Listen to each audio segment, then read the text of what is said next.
चलिए, है ना, जितनी बातें हमने अब तक करी हैं उसके बेसिस पे हम लोग 6.1 को ख़त्म करते हैं। हालांकि कुछ बातें और बतानी थी, लेकिन 6.1 को ख़त्म करने के बाद बताऊंगा, ठीक है। चलिए देखिए, एक्सरसाइज 6.1। अच्छा, किसी को ऐसा तो नहीं लगता ना कि मैं मतलब बहुत ज़्यादा बातें इंग्लिश में बोलता हूँ, ऐसा तो नहीं लगता ना। जैसे कोई अगर मान लेते हैं कि कोई लड़का हो जो हिंदी बोर्ड का हो, उसके लगे कि ये सर तो सीबीएसई बोर्ड वालों को पढ़ाते हैं। नहीं, ये जो लड़के मेरे को यूट्यूब पर देखेंगे, तो भाई मैं आपको बता दूं कि I am speaking Hindi, I love Hindi, है ना, और आपको भी हिंदी से प्यार होना चाहिए। चलिए बात करते हैं क्वेश्चन नंबर 1 के ऊपर।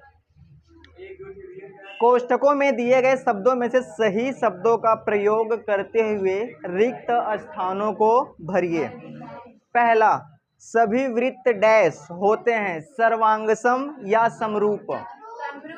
सभी वृत्त क्या होते हैं? अच्छा, सभी वृत्त सर्वांगसम हो सकते हैं? कभी नहीं। सर्वांगसम, जैसे फॉर एग्जांपल ये एक वृत्त है और ये एक वृत्त है, क्या ये सर्वांगसम हो सकता है ना? सर्वांगसम मतलब कि इसको उठा के अगर इस पे रख दूं तो ढक लेना चाहिए, है ना। अब वृत्त भाई छोटा बड़ा तो बहुत हो सकता है, तो इसमें क्या हो रहा है कि शकल तो सेम है पर साइज क्या है, डिफरेंट। तो ऐसे केस में ये होगा समरूप। क्या होगा? चलिए पहला खत्म, समरूप। भर लीजिए समरूप। सभी वर्ग होते हैं, सभी वर्ग भी क्या होंगे, है ना। एक वर्ग ये मान लीजिए मैंने बना दिया, है ना, एक वर्ग ये है और एक वर्ग मैंने ये बना दिया थोड़ा बड़ा सा, है ना। क्या ये दोनों वर्ग कभी सर्वांगसम हो सकते हैं? सर्वांगसम मतलब कि इसको इसके ऊपर उठा के रख दो तो ये ढक लेना चाहिए, तो ये भी हो जाएगा समरूप। सभी डैश त्रिभुज समरूप होते हैं, समद्विबाहु या समबाहु? अच्छा, सभी समबाहु त्रिभुज समरूप होते हैं या समद्विबाहु? ध्यान समझना, अगर कोई बच्चा इसमें समद्विबाहु भरता है तो गलत होगा। कैसे गलत होगा मैं आपको बता रहा हूं।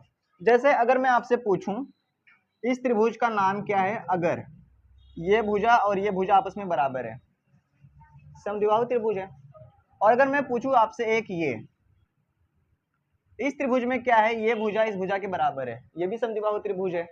बात क्लियर है? तो समरूप होने का शर्त क्या है? शर्त पहली ये है कि संगत कोण क्या होने चाहिए। तो क्या आपको यहाँ पे झुकाव बराबर नजर आ रहा है?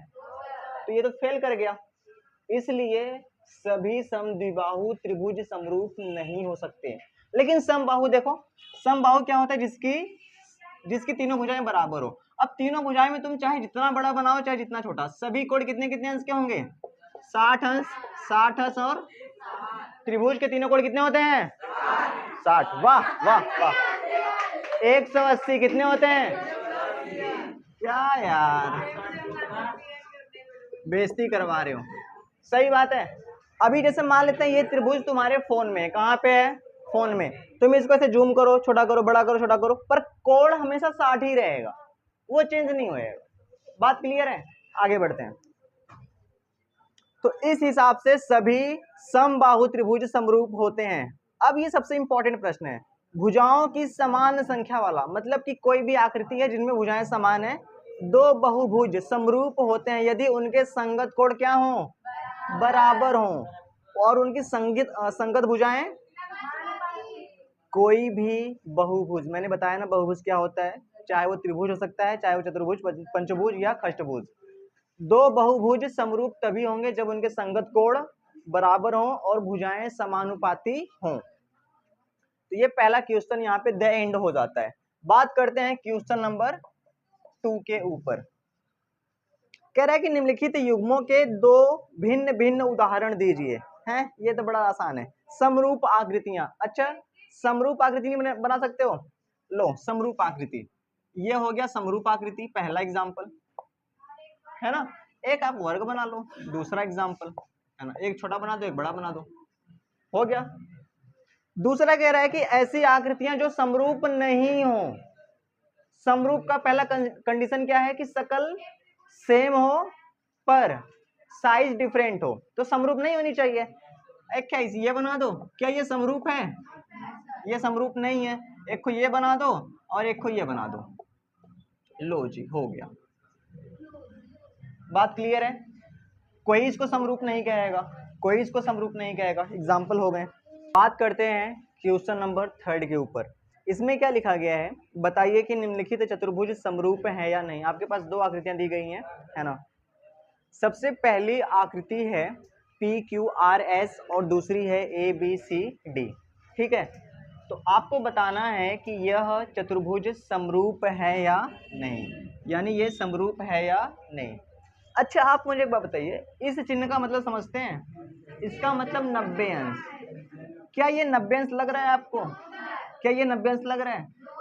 तो समरूप होने के लिए पहला शर्त यही है कि संगत कोण क्या होने चाहिए। तो जब कोणे बराबर नहीं है तो भुजाओं का अनुपात चेक काहे करें? वैसे भुजाएं देखें तो समान अनुपात में है ना। अगर मैं कहूँ इस भुजा का अनुपात इसके साथ, है ना, तो कितना हो जाएगा 1.5/3। बात क्लियर है जी, है ना। और मान लेते हैं इस भुजा का अनुपात इसके साथ, तो कितना हो जाएगा 1.3, यानी हर भुजा ऐसे ही है। ये 1.5 है, ये 3 है ना। तो 1.5 दूना कितना होता है 3, यानी 1.5 एकम 1.5, 1.5 दूना 3, 1.5 एकम 1.5, 1.5 दूना 3, यानी 1/2, 1/2। यानी भुजाओं में समान अनुपात तो है लेकिन कोण बराबर नहीं है ना। तो इसलिए यह चतुर्भुज समरूप नहीं है। तो इसमें क्या लिखेंगे आप लोग लिखेंगे चूंकि दोनों चतुर्भुजों के संगत कोण बराबर नहीं है, इसलिए यह दोनों चतुर्भुज समरूप नहीं है। बात खत्म। ये लाइन लिख लेंगे। और यहाँ पे जो आपकी एक्सरसाइज है 6.1 पूरी तरह से खत्म हो जाती है। एकदम हैप्पी।